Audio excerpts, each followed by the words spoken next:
Tonight, the nation honors Franklin Delano Roosevelt, the President of the United States, on this, his 57th birthday.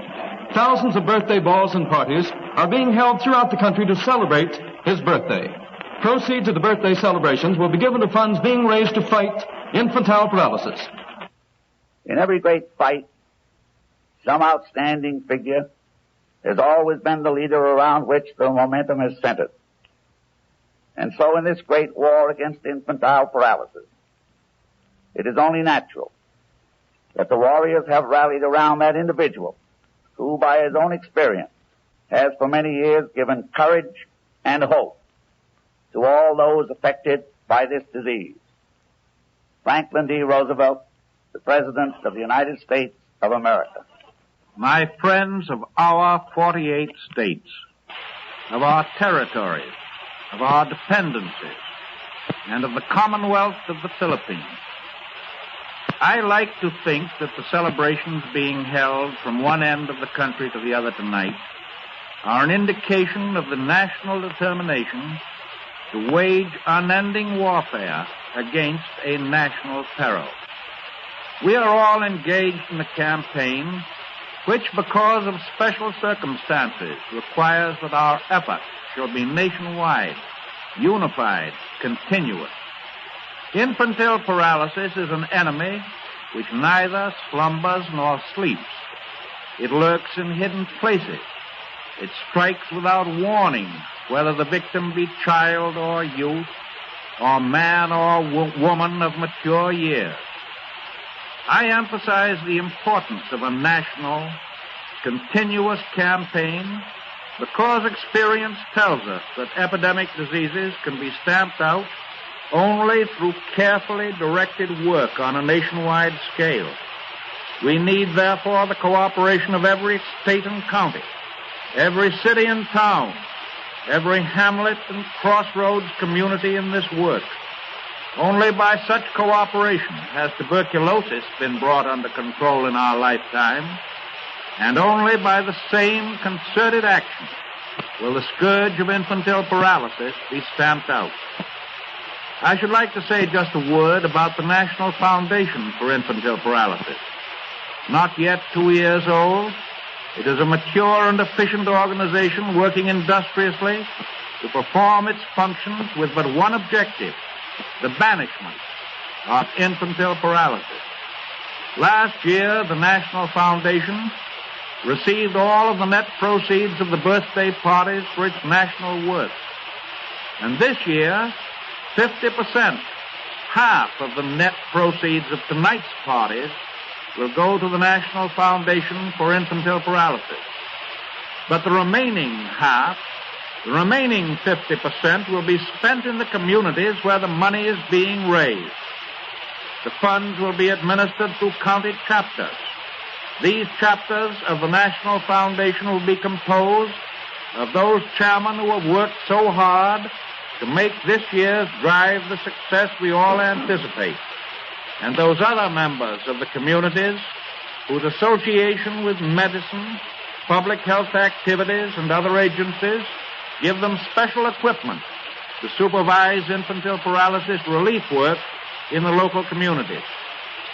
While the county chapters extend local assistance to victims, especially those who are without funds, and I emphasize that, the National Foundation must carry on with equal persistence the work of tracking the germ of the disease to its source.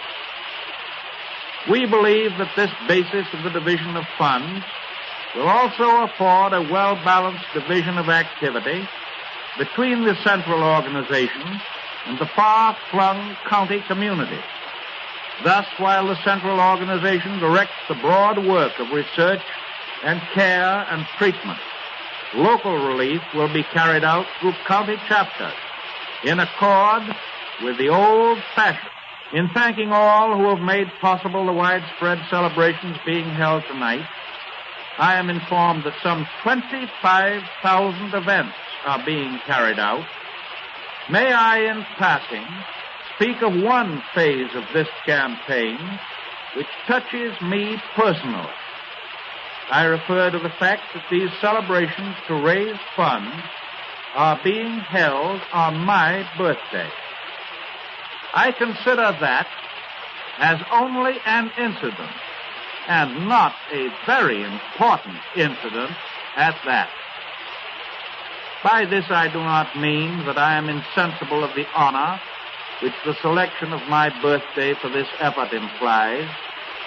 I am deeply appreciative of that honor, and I feel in my heart a joy greater than I express, greater than I can possibly express, that in this year, as in previous years beginning in 1934, my birthday should be chosen as a pivotal date around which this splendid campaign should move.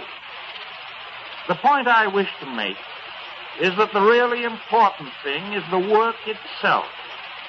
For that noble work, one day is as good as another. The ideal we strive for is to work every day in the task which is ours to achieve. Again, as in previous years, I must take this means of thanking the vast army who have worked for the success of this campaign. Their very number, greater than ever, will be known, greater than ever anybody can possibly understand, precludes individual acknowledgement on my part. My thanks go to all who have made contributions either directly or indirectly, whether through patronage of the parties, in contributing to the March of Dimes, or aiding this great work by other means. And I desire also to express my heartfelt appreciation to the thousands and thousands of friends who have sent me their birthday greetings.